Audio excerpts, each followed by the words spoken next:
Hello and good evening, idiots, non idiots, and those who may be idiots but wouldn't consider themselves idiots. Gabe DeArmond here. A couple shows ago, somebody said that I should not start every show saying hello, idiots, because it might be someone's first time watching and they might be a little offended that I was calling them an idiot. Is a term of endearment here every Monday night on State of the Tigers, which is brought to you by James Carlton, our friend at State Farm in Webster Groves, Missouri. You can get in touch with him at carltoninsurance.net. You can give James a call at 314-961-4800.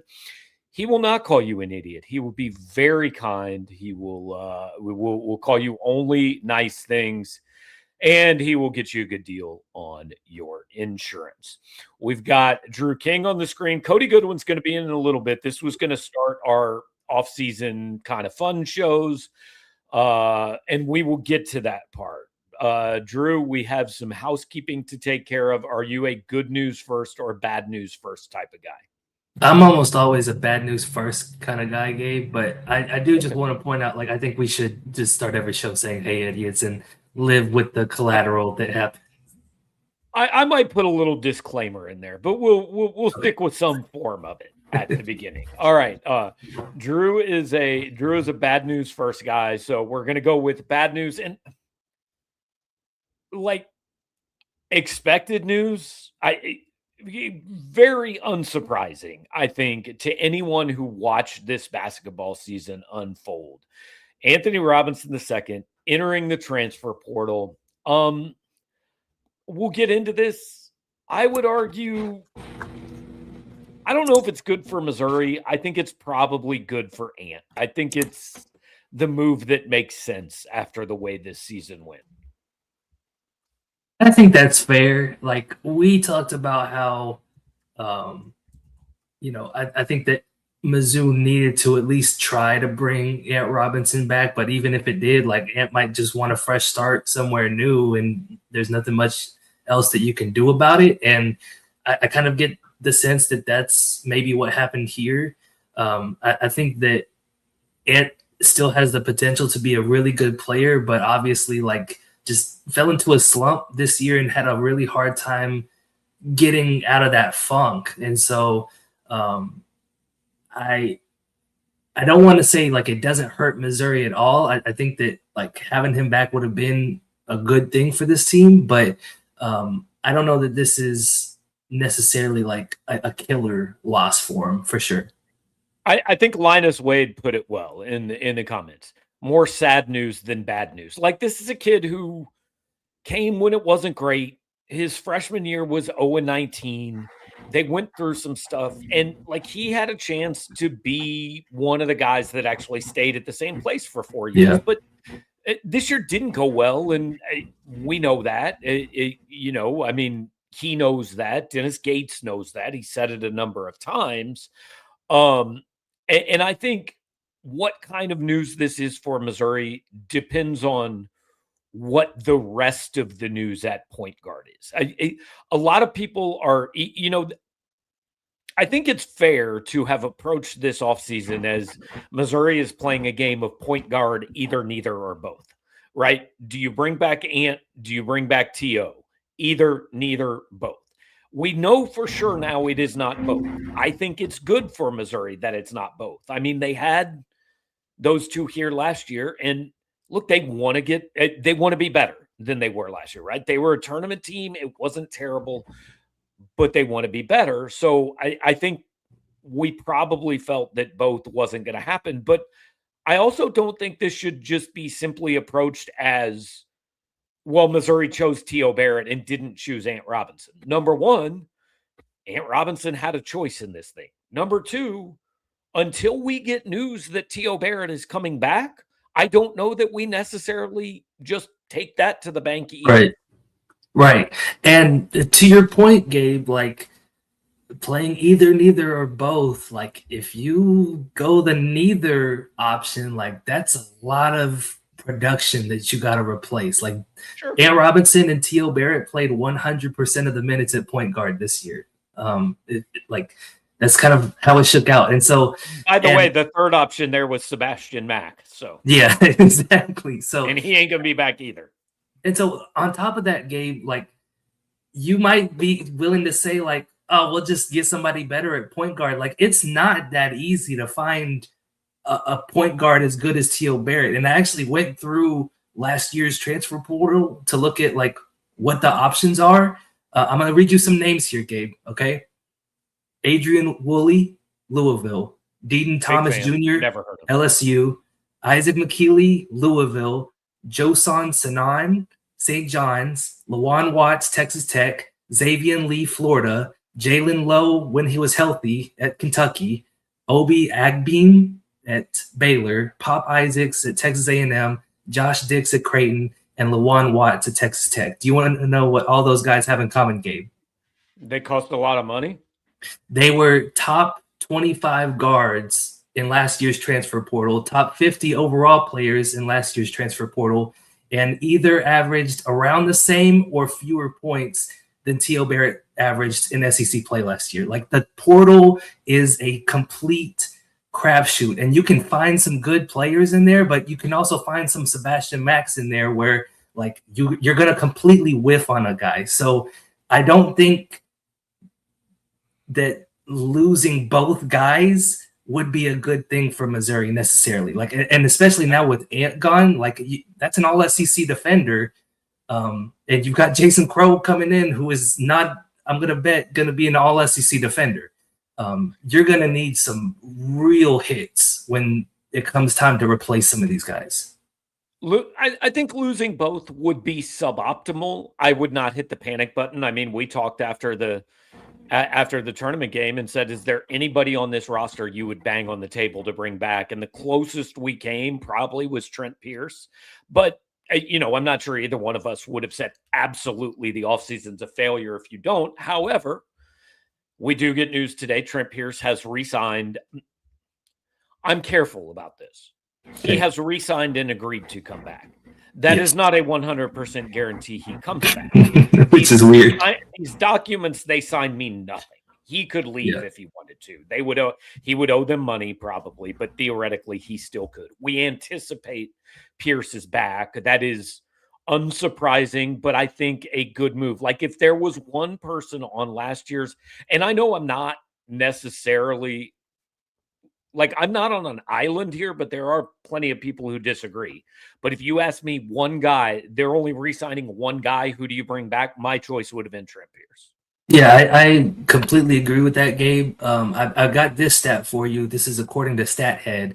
There are, out of all of the NCAA D1 players in the country, guys who are 6'10", shoot at least 3 triples a game and make 38% of their threes. There's 7 of them in the country, and Trent Pierce is one of them. So like these guys just do not grow on trees, and I thought it was really smart of them to make him a priority and to bring him back, because like he's not a guy that you build the whole team around, but he's a guy you can count on as a role player, I think, and as especially like him being a starter in each of the past 2 years, I think that experience that he's going to bring is going to be really important.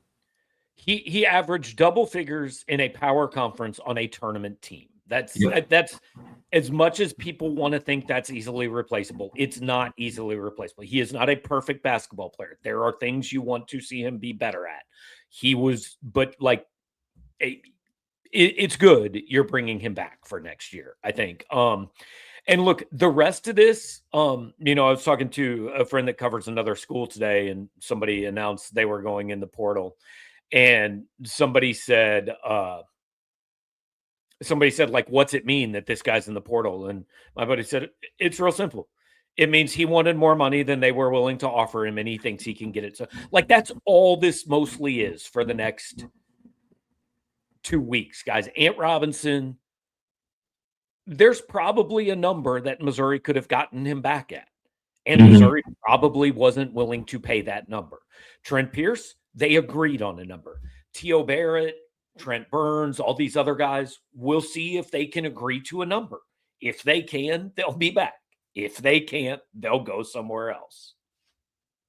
Yeah, and it's a little sad that it just comes down to that. I think we mentioned, well, and I don't think I don't want that to come off like every kid takes the highest number, right? Like, yeah, maybe the number at Missouri for Ant was I'm making up numbers here because we don't know any of these numbers. But let's say he got $1 million last year.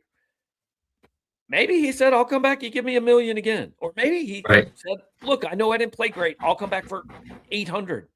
And maybe that just wasn't Missouri's number. Like, this is a business now on both sides. And I'm not saying they're all chasing the highest dollar. I'm saying, and the hard part of this is we have no idea what anyone's number is, right? Yeah. Because every number that comes out in NIL stuff has an agenda behind it, whether it's a player's ego agenda, whether it's a program agenda.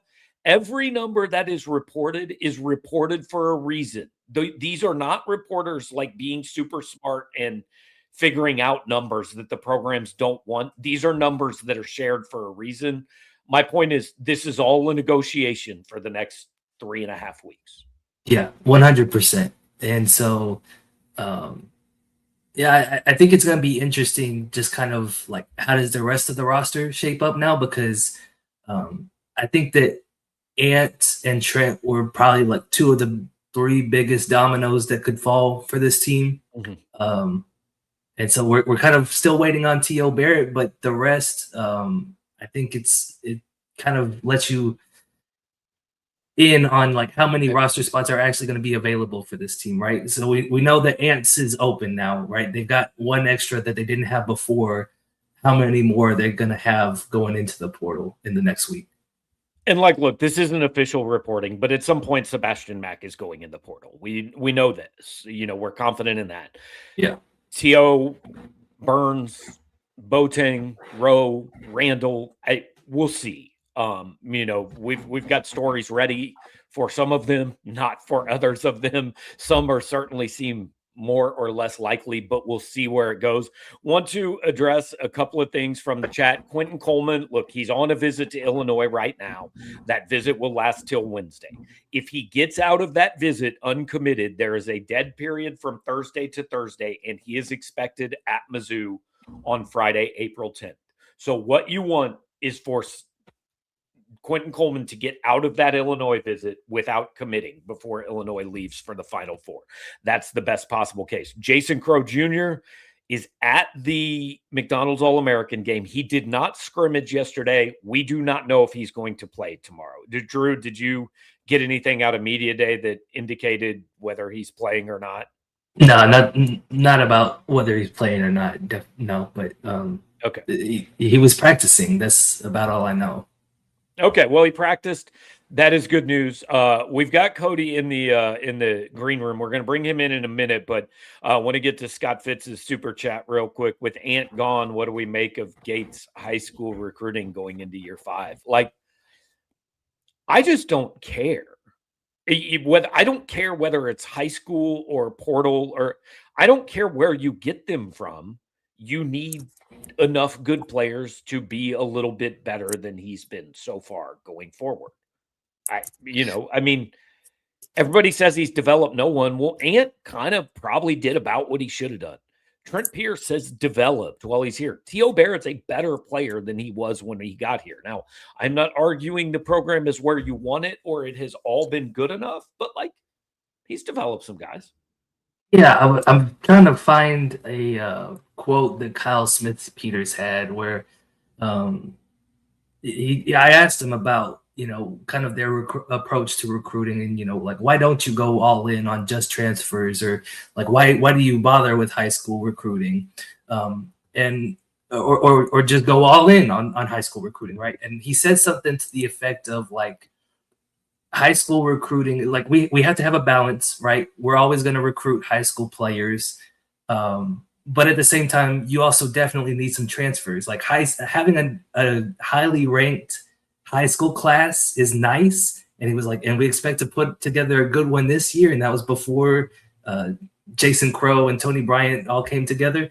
But he said, like, you also really got to hammer the transfer portal. And so, yeah, like high school recruiting, I think that they've done decently well. Like a lot of it is just like how many stars did you get in terms of like 5 stars, 4 stars, and Dennis Gates has done a really good job on that. A lot of teams don't care about high school recruiting anymore, and so like you could say, they're not doing as good of a job as Dennis Gates, even though Dennis Gates hasn't necessarily nailed the high school classes, right? And hasn't brought in a ton of impactful players from those levels. So yeah, like I don't know that it matters all that much to your point, Gabe. It's more about I guess kind of the appearance of momentum. Is that fair? Yeah, ask me in a year how he did in high school recruiting, because number 5 right there is going to have a lot to do with it. And we'll see. So wanted to get the business, the housekeeping out of the way early, guys. Drew and I have no desire to talk about Ant Robinson entering the portal for an hour. I mean, you've known it was coming. It happened. Okay, Trent Pierce is back. News will happen. Next week will be a more portal heavy show because it opens a week from Wednesday. The one after that will, then we'll start doing probably more than once a week while the portal is open, because it is huge. It is a big deal. But we've given Cody like 2 weeks off, except for an appearance to eat chicken nuggets last week. So we wanted to make Cody work a little bit. And look, we want to use this platform to have a little fun and just talk about some other stuff. We're kicking around ideas how to do shows through the off season, because I don't have much desire. Maybe you guys are different. I don't really want to spend March 30th talking about, who the backup right tackle is going to be. If you guys do, let me know. I'll let you guys do that. Well, the backup right tackle might become the starting right tackle, depending on how Josh Adkins heals up. Sure. So that may actually have to become that example. That could be a point of conversation at some point in, August, but, TBD on that. Yeah. So we're batting around some different ideas to do shows, to have a little bit of fun, and talk about different things over the next few months. By the way, Drew, we are going to at some point again do the Name the Alma Mater podcast. Okay. You and Cody are gonna go at it. Run it back. I sent Gabe a full list of off-season podcast ideas, because I had to do this at Alabama Drink the last couple years. So like I sent a full list, and like we probably can do more, because a lot of them were football centric, but there's also like, the whole, like, you have 11 points to change Mizzou history. How do you divide the 11 points up? Favorite sports movies. That's one that's on our list. Favorite sports books, because we're all kind of nerds. At least I am. So we got options. We got a lot we can do here. All right. Apparently, there's an article saying that Jason Crow Jr. is playing in a one-on-one contest tonight at 8:30 Central. So tune in. I guess you guys can see that. I don't know where it's at, but yeah, we'll have people at the McDonald's game. I also, if I can make a suggestion, I'd like to bring Gerard back on the pod for the alma mater contest if we can. Like that, I want a rematch against him specifically. Okay, I'll leave that up. We'll reach out to him. We'll see if he's interested. Okay. He will. Also, The appearance fees are ungodly on this podcast, so I'm sure I can entice him. Good point. Hey, he works for the mothership now. He can pay for that. He's good. Exactly. Yeah, he does. Yeah.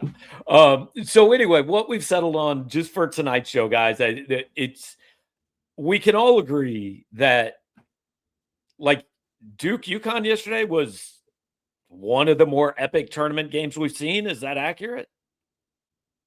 I didn't watch it, but it sounded like it. Didn't see any of it, huh?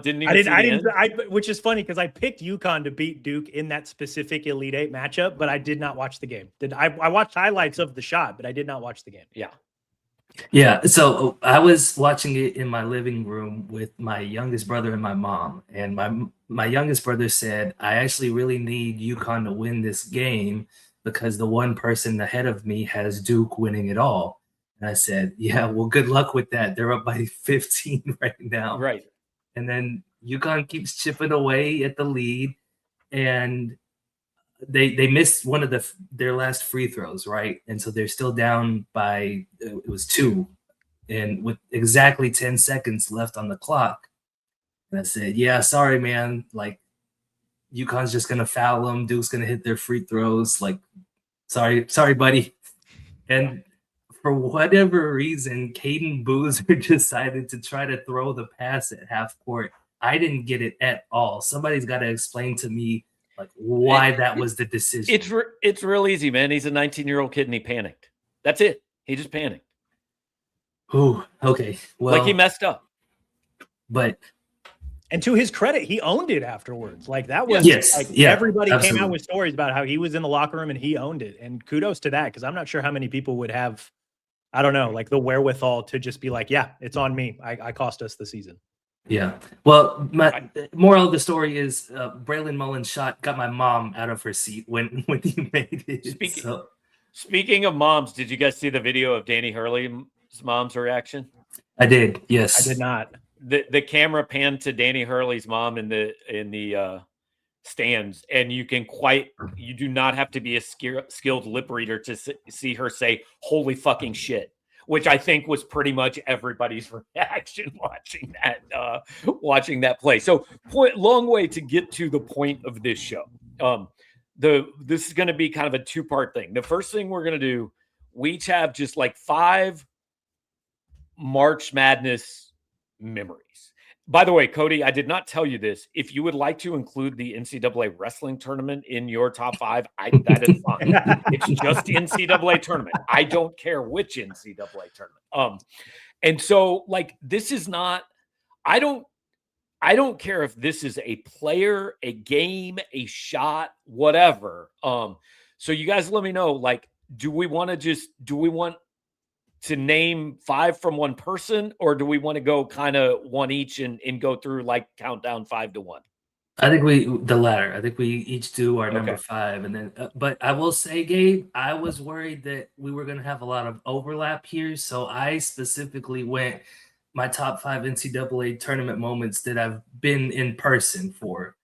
So my list won't be like quite as fun as y'all's, but it'll be a list. I mean, I think at least 2 of mine occurred before you. 3 of my 5 occurred before you guys would probably have been alive, certainly have been watching. So I don't think there will be a lot of overlap there. But Drew, let's start, man. Just count down, like go 5 to 1. Okay, this is gonna be terrible. My list is terrible. I'm sorry.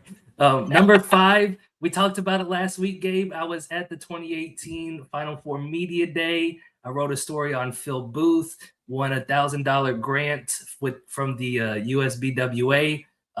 Absolutely great time, but I don't think anybody else cares about it. Okay, cool. Cody, 5. 5 for me, like I guess it's basketball because like covered Alabama, I covered them during their Final Four run. And this is actually a really funny story. Like it's funny to me, at least. So like me and a group of my old college buddies, we get together a couple times a year to just, drink like we're in college again. And they just so happened to schedule one during the Sweet 16 Elite 8 weekend where Alabama played North Carolina. I think they played them on that Thursday. And so my thought, because that season, Alabama was so herky-jerky and up and down, it's like, okay, they got out of the first weekend. They're probably not beating North Carolina. I can fly straight from LAX to Chicago and go hang out with my buddies and watch the Elite 8 with them and, just do the college reunion thing. Well, Alabama beats North Carolina. So I can't go to Beer Olympics that weekend. And so at that point, it's kind of like, you know what?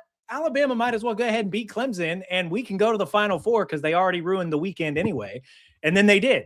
And then we went to the Final Four, and like you guys know, and everybody else on the board knows that like I'm a wrestling guy through and through. Like that is my March Madness. That's like a lot of when I'm thinking back on the memories for this podcast, I couldn't really think of many because I have spent the last 30 years watching the NCAA wrestling tournament when it comes to March. And like, those are the memories that stick with me when I think of March. And so, but getting to cover that Alabama's team, their run to the Final Four, the fact that they gave that UConn team a half, like they put up a fight for the first 20 minutes, that was a really fun team to watch. That was really the first time I had covered college basketball extensively. And so the fact that like, that was like the first season that I got to do it and Alabama went all the way to the national semifinals. That was really fun to get to cover that in person. And also just like the characters on that team. Like that was really, really cool. And it put Nate Oates on the map. And I know Missouri fans feel some type of way about Nate Oates, but guy's a damn good basketball coach. Like that run kind of solidified that. No, I don't think anybody disputes that Nate Oates is a damn good coach. I think more than just Missouri fans feel a similar way about him, though. Just my unofficial survey of people. He didn't help himself with the Charles Bediako comments after they lost last weekend. But he is honest to a fault, which is great when you're covering him. But when you're not and you just kind of listen in from outside, it's like, ooh, man, probably shouldn't talk that much. I want to invite you guys to feel free to throw your favorite things about the tournament in the chat. All right, so I omitted one from. I'm gonna have to change one from the list I sent Billy. So what I'm actually going to do, I'm going to end up with 6. My last one is just going to be 1A because it's going to be the most popular one on here. So or this could be an honorable mention if you want. No, it's got to be number 1 on this podcast because it's got its own room in the Hall of Fame. Okay. It would be I'm pandering to the audience with my number 1. My number 5 is not going to be pandering to the audience. It's going to make them all very mad. I think this was the original, outcry for foul up 3. The Mario Chalmers shot that forces overtime against Memphis. I don't remember before then there being this huge outcry of you have to foul up 3.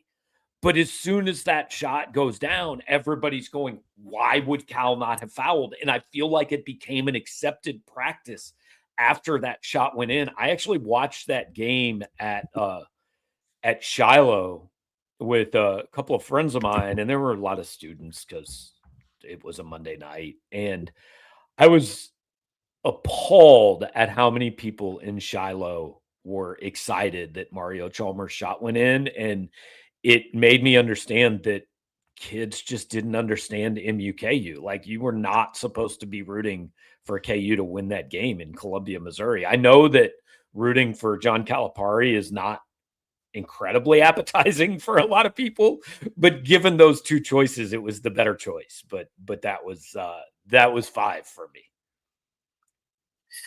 Mario Chalmers, man, what a guy!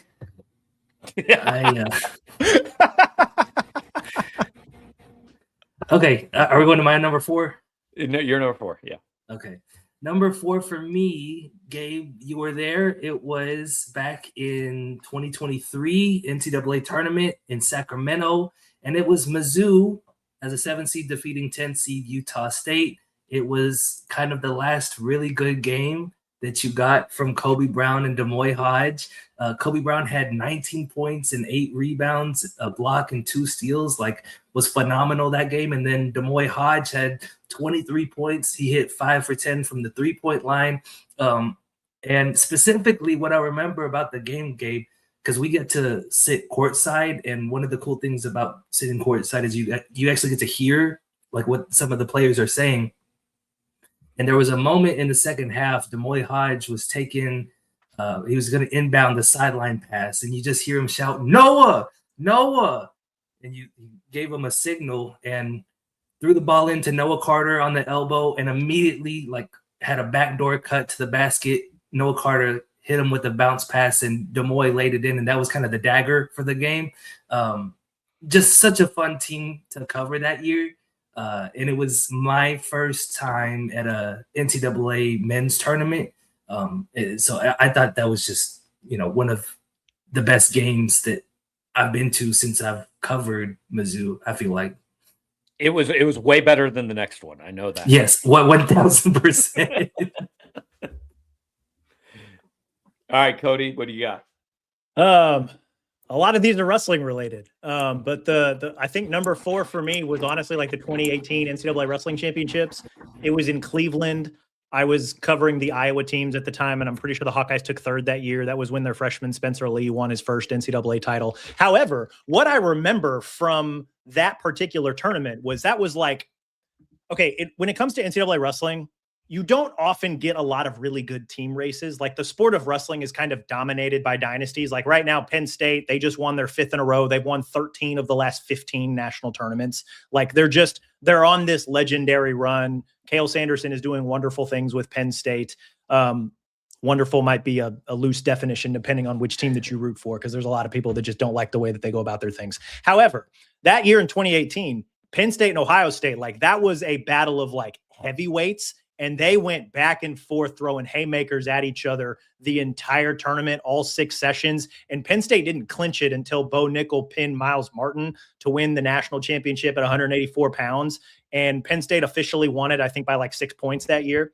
And because of that win by fall in the finals. And so like it was just an epic team race. I'm pretty sure it's the last time the NCAA tournament has had like an epic 2-team race like that, where it literally came all the way down to one of the last matches of the tournament. And that was really, really fun. Like I knew Iowa didn't really have a shot to win it. So I just kind of kicked back, watched Spencer do his thing, and then watch those 2 teams go at it. And like, that's like, imagine like you've got 2 number 1 seeds and they are so clearly better than the field that they just blow through everybody on their way to the title game. And then when they actually get to the title game, it is just like nobody leads by more than 6. And it's not necessarily a game-winning shot, but it might be like a game-winning sequence over the final 30 seconds that seals it. Like it was one of those types, if I were to put it in basketball terms. Like it was pretty epic. It was awesome for the wrestling community. I just want to give Billy a shout out. I don't know if he found an actual picture of the 2018 wrestling championships or just like Googled NCAA wrestling championships and threw up a picture real quick, but that's definitely from 2018 because it was at the Q in Cleveland. So shout out to Billy. That's a really good poll. Good work. Billy works quickly. This is why we pay him a ridiculous sum of money to hang out and listen to us be stupid every week. All right, my number 4. Hang on, I got to look back at my list because I've forgotten. Okay, my number 4 is actually the first one. Billy, I sent you these in the wrong order, so that's not actually number 4. That's going to be higher. But my number 4 is the first one I remember. It's Keith Smart, buzzer beater, 1987 title game. Indiana beats Syracuse. Like that was the tournament where I was like I could not possibly have cared any less about Syracuse or Indiana basketball. Didn't matter at all. Hate both coaches, Jim Boeheim, Bob Knight, both terrible people, excellent coaches, not enjoyable at all. Wouldn't root for either one of them. But like Keith Smart, fadeaway baseline jumper at the buzzer, like, dude, 11-year-old me was all in on the NCAA tournament at that point. That was solid. Have either of you heard of Keith Smart prior to this podcast? No, I got really excited when the Leitner shot came up first because I've read that book and I've watched all those highlights as I was reading that book. So I got really excited for a second. That'll be on the list. 4 is way too low for that.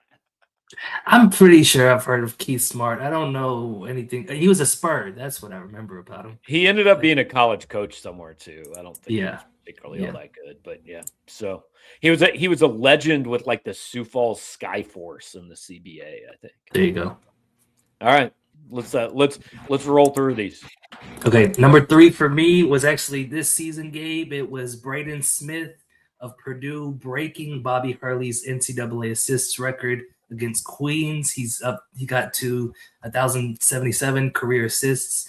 The game wasn't particularly close or competitive by any means, but Braden Smith was playing with like just such a freedom. I feel like he was in a flow state that game.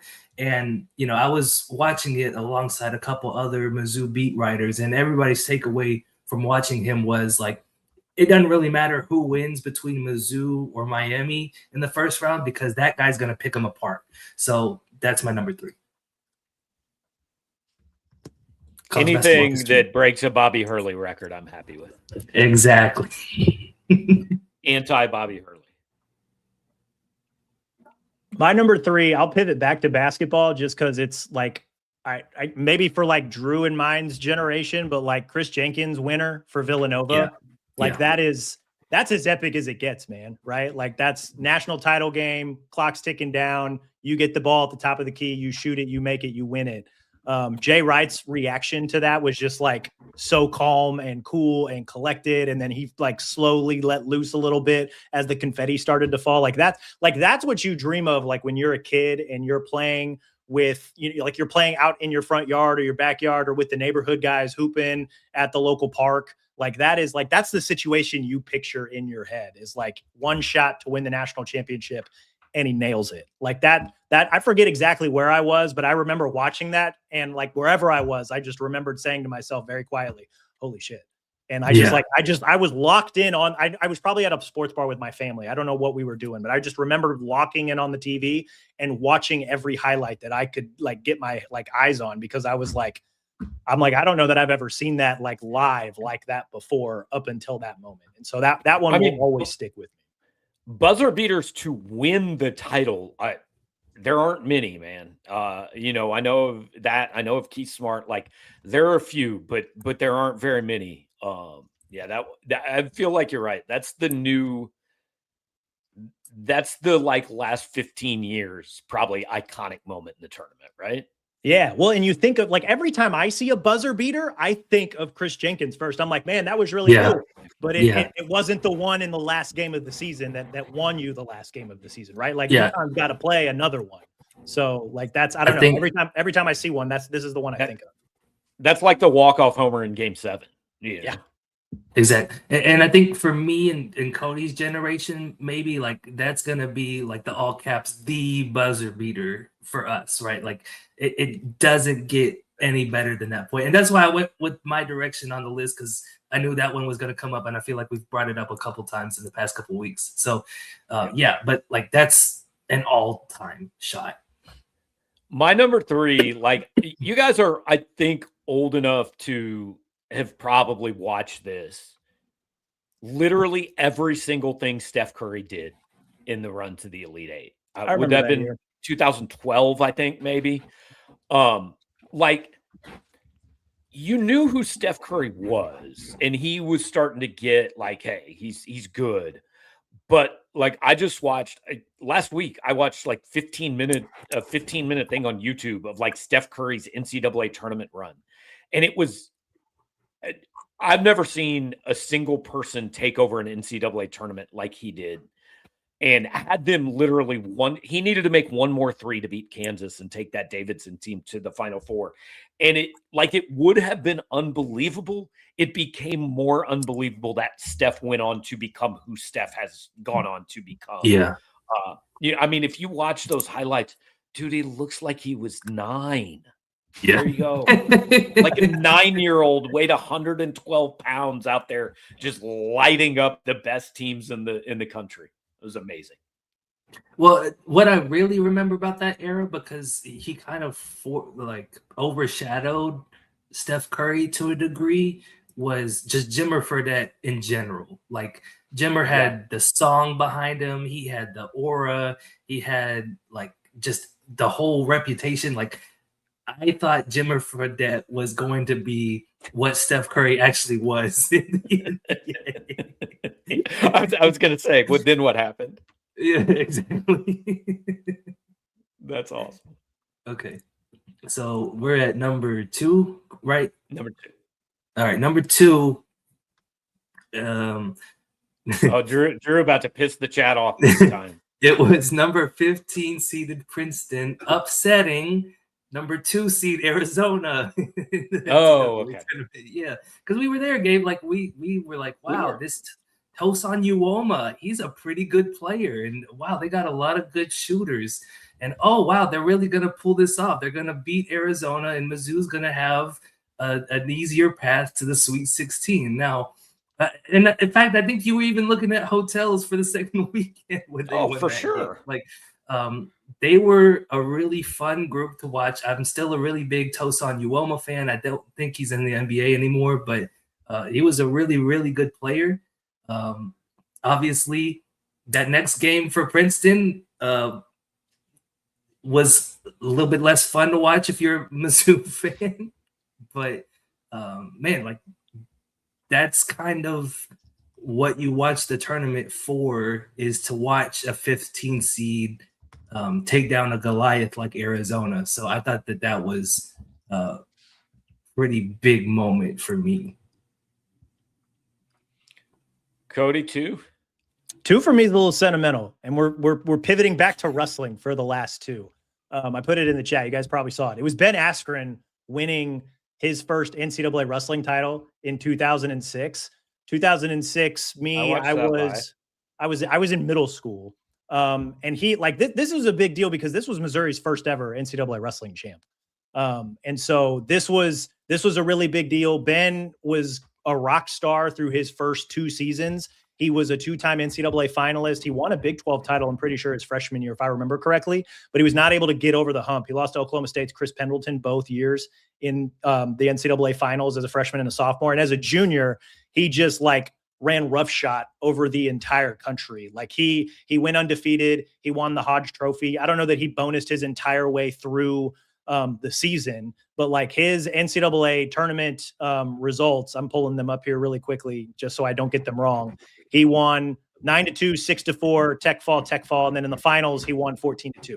So he was just this was a big deal for Missouri because it was, again, their first ever NCAA champion in wrestling, but also the way that he did it was just really, really cool. And yeah, the hair is insane. But yeah, just the dominance that he showed. He won the Hodge Trophy that year, and the Hodge Trophy is basically college wrestling's Heisman Trophy. So a really big deal for Ben, really big deal for the Mizzou program. It effectively put Missouri wrestling on the map. They'd always been really good, but Ben kind of put them on that great tier. And, they ripped off a really good stretch of, under Brian Smith recently.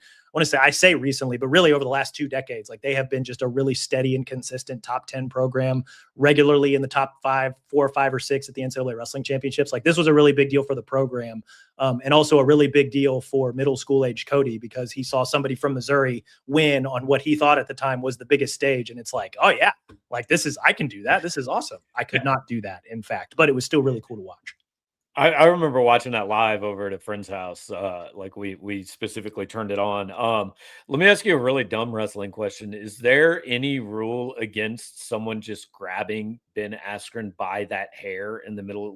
Would you get penalized for that? Because I would not want to wrestle with hair like that. Hair is kind of tricky. The rules have fluctuated. You're not allowed to grab the headgear as a way to force a certain move or anything, but I want to say hair is up, it's up for grabs, pun intended, not dissimilar from football. If it hangs out the back of the helmet, it's free to grab. But when it comes to hair, not very many people have hair like Ben had back in the day. And also he was so good that nobody really could touch it. But that's, I don't know, this now this is me I've been outside of the wrestling bubble for so many years that I actually don't know what the rules are regarding hair, but I know a lot of wrestlers keep their hair short so as to avoid that. Yeah. I don't know. It just seemed to me it would be an easy target.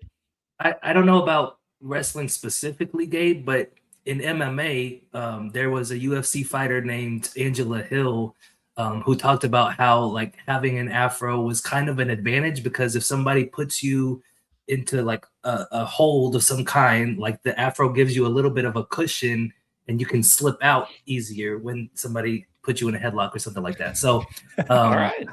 I don't know that it's the same in wrestling, but that's kind of why he kept it when he went to the UFC, I think. See, y'all just getting educated on all kinds of stuff on this show. I had no idea about any of that. All right. So my number 2, because it's already been up there. It really might be number 1, but because I want to keep everybody in suspense a little bit longer. Number 2 is Leitner over Kentucky, man. I think it's the most iconic shot in NCAA tournament history. I mean, I was in 8th grade, and I remember I was watching with a friend, and it is the one shot, and I just heard Patino, he just did a thing with Grant Hill over the weekend, and he said, I made a mistake in the huddle. I knew Leitner was getting the ball, and I knew he was going to shoot, and I told the guys guarding him, don't foul him. So they just kind of backed off, and they were so afraid to foul him because of what I'd said. They actually gave him a much better look than he should have gotten. But I think it's the most iconic shot in the history of the tournament. I think that's fair. I do kind of wonder, Gabe, like if Christian Laettner made the Chris Jenkins shot, would that be the most iconic? Just because, like, part of it is that it was Christian Laettner. Yes. Yeah, that's my point. It's like Chris Jenkins didn't really go on to do anything in his pro career, and I feel like some people will forget about him. Right. The Christian Laettner shot lives on because of how good Christian Laettner, I think, went on to be, you know, being part of the dream team in his NBA career. So, yeah, like there was also a hatred level with Christian Laettner. Oh yeah, I feel like, and that definitely plays into it as well. Nobody hates Chris Jenkins like they hate Chris Laettner. And like Laettner did not miss a shot in that game. He was something like 10 for 10 from the field and 9 for 9 from the line or something like that. Unbelievable. But the cool part about that game was, like, basically in your guys' lifetime, Kentucky's always been good at basketball. Yeah. Kentucky, man, pre that game, Kentucky was terrible. Eddie Sutton got him put on probation, and I mean, they were a mess. And that was the team that brought Kentucky back. Like, they're called the Unforgettables at Kentucky because, like, even more than teams that won the title, like Sean Woods and Richie Farmer and John Pelfrey and those guys, like, that team wasn't supposed to be there. And Jamal Mashburn was obviously the star. But, like, the crazy part about that game was that Kentucky was not supposed to have much of a chance in that game. And Sean Woods hits the ridiculous leaner off the glass with 2.1 left. And then I honestly, I can't even remember who I was rooting for. I hope I was rooting for Kentucky, but I don't know. I was 13, man. It was a long time ago. Yeah. I was born 225 days after the shot, but I've read the books. I've seen the 30 for 30 on I Hate Christian Laettner. Yeah. Like, I have watched the videos of this, like a younger version of me did. Like, it's one of the more all-time iconic March Madness shots ever, one of the more iconic March Madness games ever. It's not the Chris Jenkins shoot it to win the national title, but, like, given Laettner's career at Duke, what he went to 4 straight Final Fours, played in 3 title games, won 2 of them. Like, it just adds to his Duke legend. So, like, it's just, you know, like when people think of Christian Laettner, they think of this shot first before they think of the rest of it. And the rest of it was pretty damn good. For sure. No doubt. All right. Number 1. What do we got? Number 1. All right. Speaking of Kentucky, I was at the Enterprise Center for Kentucky versus Santa Clara. Santa Clara hits what I thought was going to be the game-winning shot, game-winning three-pointer from the right wing. There's less than 4 seconds left on the clock. And I think that's it, right? Like, Mark Pope is going to get fired after this game. And instead, Otega Owe catches the ball, takes the half-court shot, nails it. What's crazy about it, Gabe, was that wasn't the first time this year that I've seen Otega Owe make that shot, because he made the same one at halftime against Mizzou when they played each other earlier in the year.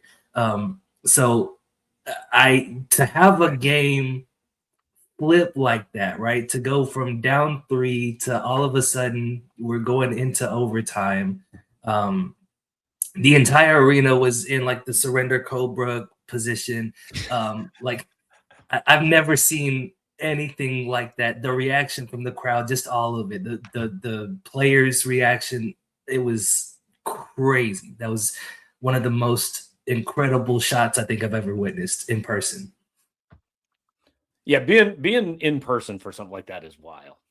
Cody, number 1. Number 1 for me is wrestling again. I covered the Iowa wrestling team that won the national title in 2021. And that was a very unique team to cover because they were the best team in college wrestling the year before. Like, they went undefeated in duels. They won the Big Ten championships. And then COVID shut down what was going to probably be the biggest NCAA wrestling tournament on record. Because that year in 2020, the NCAA wrestling championships were supposed to be held at US Bank Stadium, which is the football stadium in Minneapolis. Normally, the NCAA wrestling championships are held at basketball or hockey arenas. Like, they kind of top out attendance somewhere between 18 and 20,000. US Bank Stadium was going to be really, really cool for the wrestling community. I had it on pretty good authority that Friday night was pretty much sold out. And Friday night is when they have the blood round, which is the semifinals in the middle. And then the round of 12 matches on the outside, where if you win, you're an All-American. If you lose, you're not. So like a lot of energy in that building on that Friday night. And there was going to be 60,000 plus wrestling fans there. Iowa was the best team in the country. And so like I had covered that team all the way through kind of, through the off season, through the season. And it's like, hey, like this is the team to beat.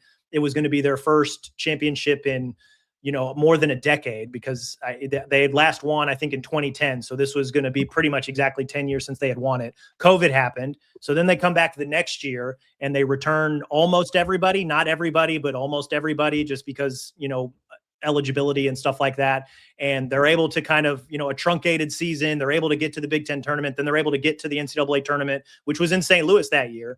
And in front of a crowd of, instead of 60,000 people, there was a crowd of maybe 600 people total in St. Louis that year. And they were still able to get the job done to kind of quote unquote complete the mission. That was, kind of their motto for that season was just, hey, like we did what we wanted to do, but we weren't able to finish the job. They were able to finish the job. And it's, for someone in our position, like as sports writers, it's really, really cool to get to cover a team that goes all the way and wins it.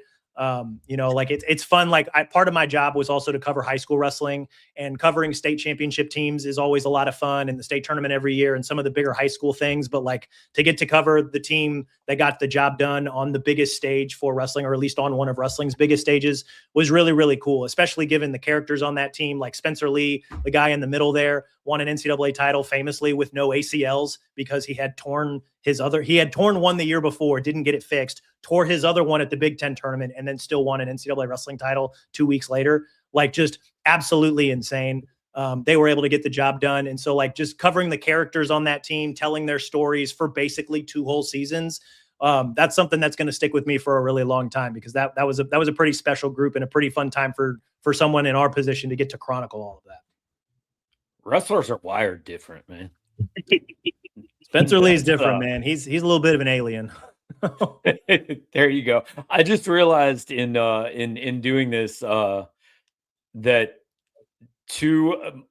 my top 2 have both had 30 for 30s done on them, which makes me old, I think.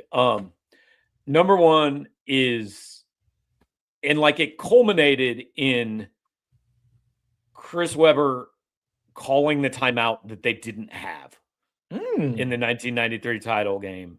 Yeah. North Carolina beats the Fab Five. 60 feet before that, Chris Webber had traveled. It went completely uncalled. But like, I put it number 1 because I don't think, like, you guys would have been what? Negative? Like, neither of you was born in 1993, right? I'd have been a couple months old. Okay. I'd have been a few months old. March in 93. Like, if you did not live through that time period, I don't think you can understand like the cultural deal that the Fab Five was. Like this was not just 5 freshmen going to the same place. Like this was the 30 for 30 on them is phenomenal.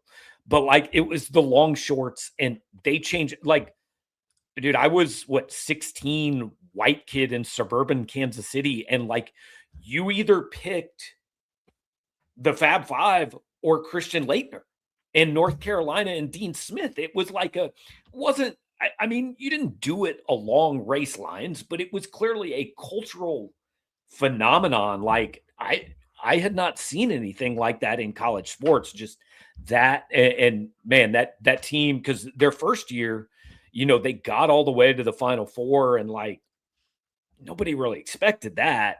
But then this year they were supposed to win it. Like they were supposed to win that game, and Carolina beat them. And the timeout that ended it and all that. Like I put that number 1 just because it was the only thing I've watched that was like, it just seems so much bigger than basketball to me. Like, what they did to college sports, I think. And then look, I got to give my 1A. This is the pandering. This is for the chat. Ali Farouk-Manesh, 3-point dagger from the wing to knock Kansas out of the tournament. He was forever a hero to basically anyone that's watching this show and has listened to us talk for an hour. And frankly, to me, he's one of my favorite NCAA tournament players ever. Because like, hey man, he knocked out number 1 seeded Kansas. That was well done. Up to Iowa City West graduate Ali Farouk-Manesh. So is that right? Shout out to the Trojans. I saw him. God, he was an assistant coach somewhere or something. I wanted to ask him for his autograph, but I thought it'd be unprofessional. so I didn't do it. All right. So look, I don't want to do a whole nother podcast on this. We went long on that segment. So I just want to do this. We got 2 lists together. Let's just each run through the 5 best sporting events you've seen in person. Run through the 5, highlight. Like, we don't want to spend 15 minutes on it or anything. Just quick, why it's on your list, why it's number 1, whatever.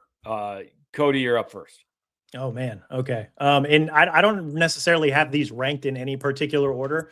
Right. But of the top 5 sporting events that kind of came to mind, I was at the Rose Bowl 2023, Alabama versus Michigan, CFP national semifinal, Alabama drink. But being at the Rose Bowl, I was one of those, like, I don't know, is the Rose Bowl really all it's cracked up to be? And then I went there and I covered a game there and I was like, yeah, the Rose Bowl is all it's cracked up to be. So absolutely. That's number 1. That's one of the top 5. Among the other sporting events that I have always been at the top of my list, I was at the AFC Championship game when the Chiefs beat the Titans. That was the first year that they won the Super Bowl with Pat. So that was just that was remarkable in so many different ways. I was in the nosebleeds, but I watched Sammy Watkins come wide open on that one touchdown that basically iced it. When Patrick Mahomes danced along the sidelines, he was running toward us. Everything about that day was magical. I was not actually supposed to be in Kansas City that day. There was snow in North Dakota. So North Dakota State couldn't come to Ames to wrestle Iowa State. So I had a free afternoon. So I drove down and we got into our seats right as the national anthem was starting. So that's up there. And then in terms of like pure sporting events, yeah, there it is where he ran through the defenders. In terms of pure sporting events, I'm always going to hold the NCAA wrestling championships close to my heart. Like I don't have a specific, I know I got done, 2018 is always going to be really special because it was an actual 2-team race, but just the energy, the things you guys love about March Madness and the NCAA men's basketball tournament, like that is exactly the same reason why I love the NCAA wrestling championships. And I'm just, every time I can get a chance, every chance I get to be in the building for that 3-day tournament, I'm always going to take the opportunity to be there just because it's just so much fun. And the energy and riding the emotional roller coasters of that has always been really, really cool to me.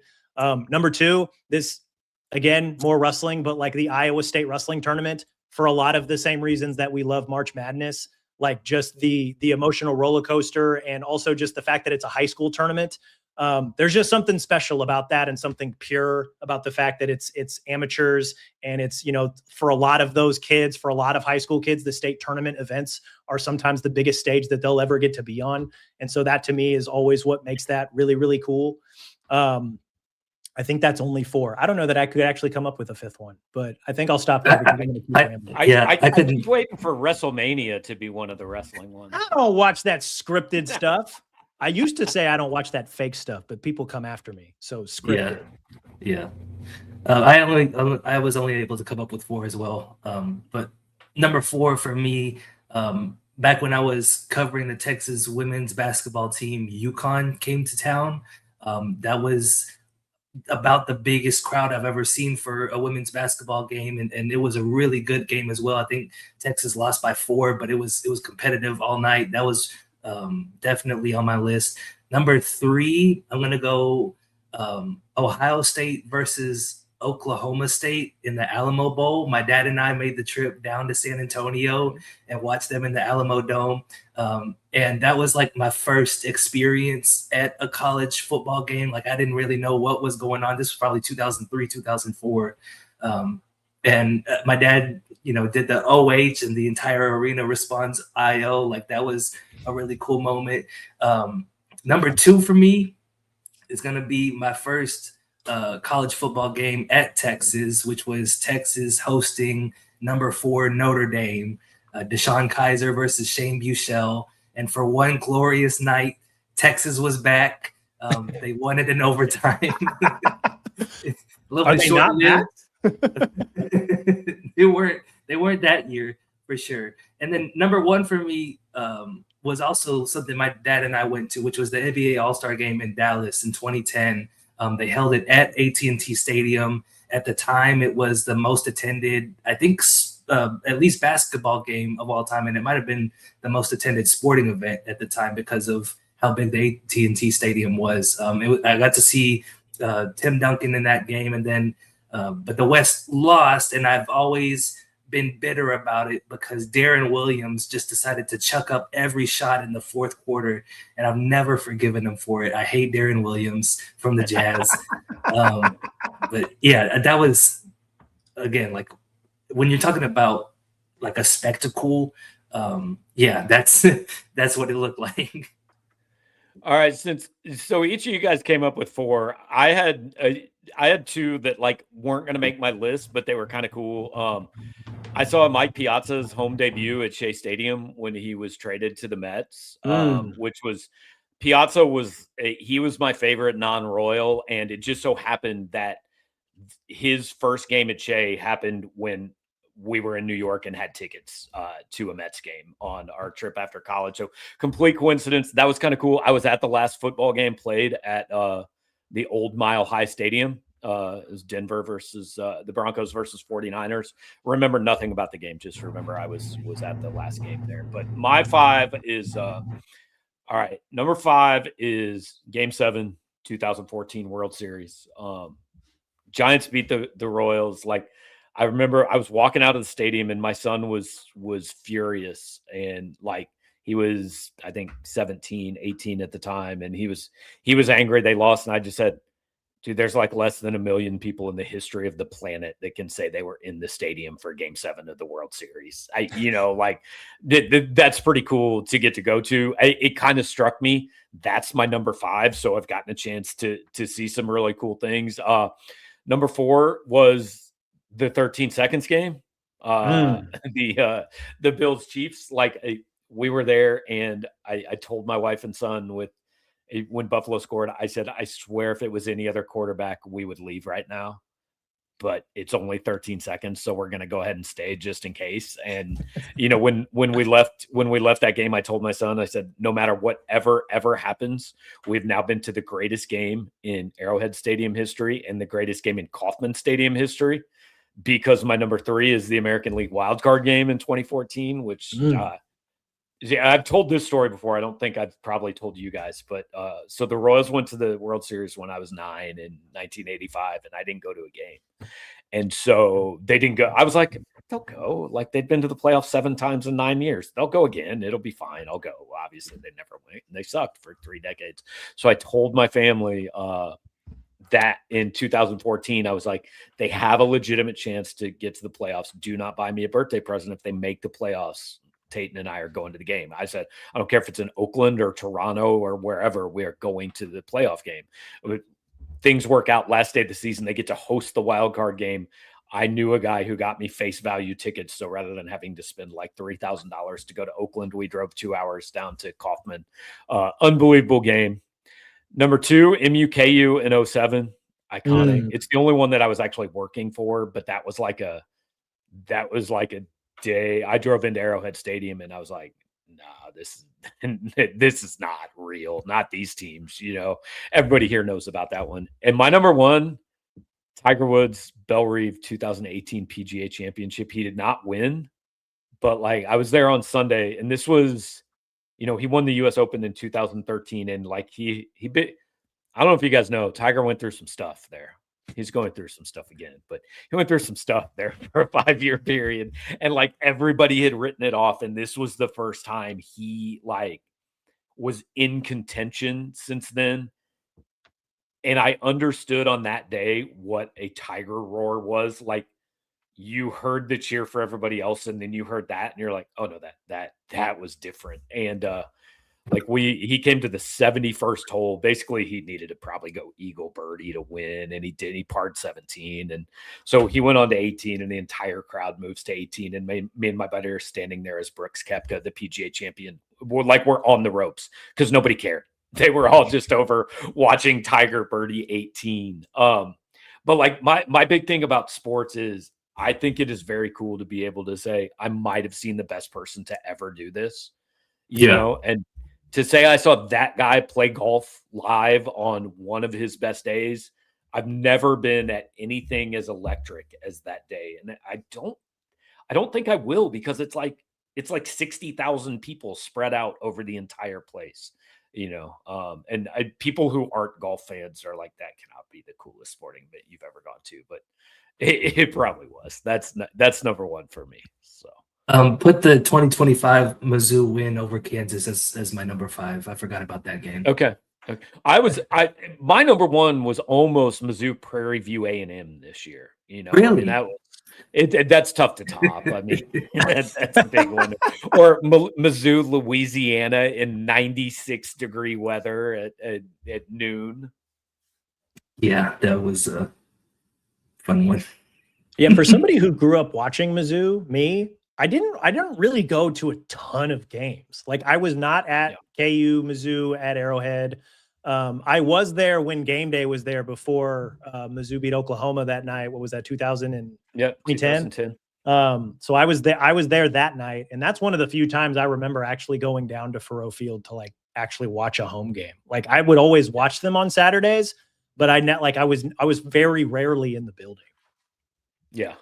I've been to a lot of games, but most of them have just been run-of-the-mill regular. Like, I don't think anybody's going to be impressed by a Texas State win in the Sun Belt tournament. I saw a lot of Rangers games, but the Rangers weren't good for a long time growing up. And then, me and Eli Hoff went to go watch Lionel Messi when we were in Nashville for the SEC tournament this year. And, if he had scored, it would have been his 900th career goal, but the game ended 0-0. So it wasn't like all of that thrilling. I'm sure it wasn't as thrilling as watching Tiger Woods at a golf tournament. So I've been to some games. It's just haven't been, big games before. I mean, you guys are quite young. You got a few years to catch up. So, look, guys, if you're interested in the newsy part, we did that at the beginning. If you weren't here, go back to the first 15 minutes. Watch. We talked about Trent Pierce. We talked about Ant Robinson. We did all that. But like I said, this is off season. We're just kind of going to do some different things and come up with some topics and some different fun stuff. If there is news, we will certainly cover it here. But more, we're going to do that over on the site. So you should join the site and just come here if you got an hour to waste and like to watch us being morons. So appreciate you doing that. Want to remind you to get in touch with our buddy James Carlton at State Farm Insurance, Webster Groves, Missouri. Hang on, I just meant to hide the other banner and I hid James's banner. There, it's back on the screen now. Check him out at facebook.com/Carlton Insurance, carltoninsurance.net. You can give him a call at 314-961-4800. Appreciate you hanging out here. I don't know. We don't expect a lot to happen, so something will probably happen. We'll be back tomorrow. See you.